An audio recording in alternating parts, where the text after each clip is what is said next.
So here we have the BMW 520d Touring on a 67 plate. I'm going to start off by showing you around the outside of the car, and then we'll hop in and run through some controls on the inside. But from the outside you can see it's a 5-door car with alloy wheels and tinted windows. Let's start off by showing you inside the boot, and then we'll work our way around the rest of the car from there. So the tailgate on this car will open electronically. You can do that from the tailgate itself or from the key. As we approach the back of the car, you'll see we have reversing sensors and plenty of boot space as well, along with the 3 individually folding rear seats should you wish to increase this space even further. Okay, so we're just going to work our way back round to the front of the car, and then we'll hop in and run through some controls on the inside. But now that we've done a full circle of it, you can see it's in excellent condition the whole way round. Just briefly before we climb in, I think it's well worth seeing the interior from this exterior point of view. There's plenty to run through on the dashboard, so let's hop in and we'll do that right now. Okay, now that we're inside the car, we're going to start with the dials. On the left-hand side, we have the fuel gauge, followed by the speedometer, the rev counter, and then the coolant temperature gauge over on that right-hand side. In the centre, you can see the total miles for the car. They are 41,891. We back out to the steering wheel. On the left-hand side, first of all, we have cruise control and speed limiter. And over on the right-hand side, stereo and phone controls. Just behind the steering wheel, we have the plus and minus pedals there so that you can change gear manually with this automatic gearbox.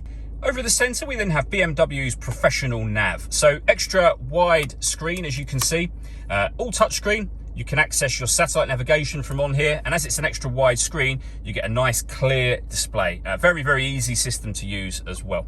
You can use the touchscreen, or as is easier whilst driving, you can use the iDrive system, which is this dial just here.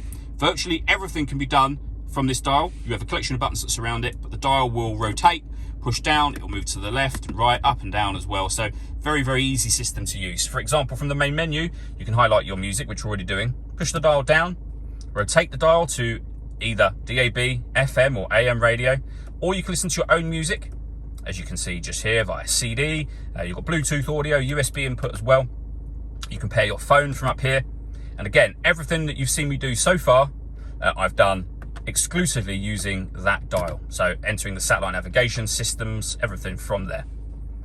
Working our way down from that, we have the CD player.